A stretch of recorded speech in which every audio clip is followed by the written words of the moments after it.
wanti nuti sodaachuu qabnu miskiinummaa osoo hin taane addunyaan tuni nutti ballattee rabbiin qabeenya nutti kennee qabeenya saniin nuti halaakamuudha.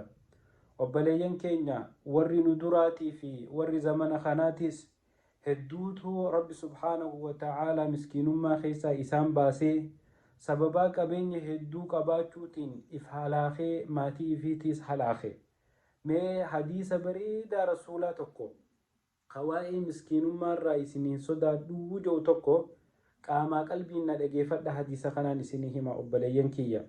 رسول ربي صلى الله عليه وسلم حديث إساني كل خيستي أكنجان فوالله لا الفقر أخشى عليكم ولكن أخشى عليكم أن تبسط عليكم الدنيا كما بسطت على من كان قبلكم فتنافسوها كما تنافسوها وتهلككم كما أهلكتهم.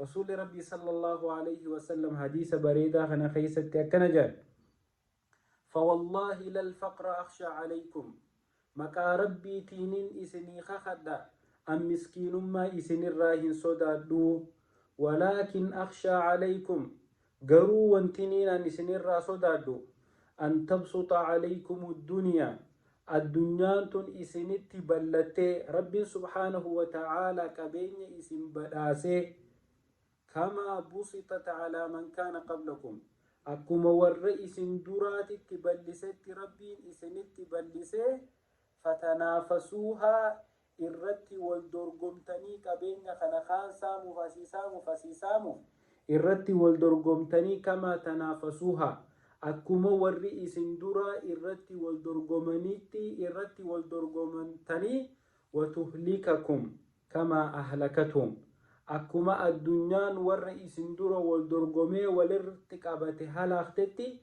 isinis addunyaa tana arkattanii isinitti ballattee irra wal dorgomtanii isin halaakuun isinirraa sodaadhaa je.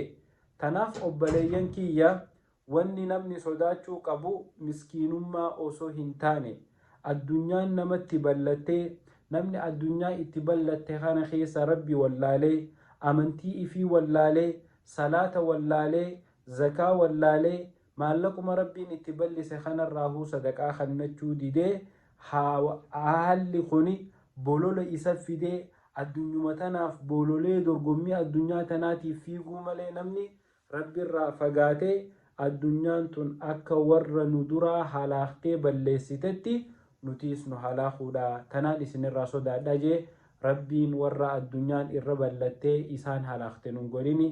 Rabbiin qabeenya faayidaa qabu warra qabeenya yeroo arkatees rabbiin beeku khawaan rabbiin jaalatuun dalagu khawaan gaggaariin dalagu rabbiin nu haa godhu. هذا وبالله التوفيق والسلام عليكم ورحمة الله وبركاته.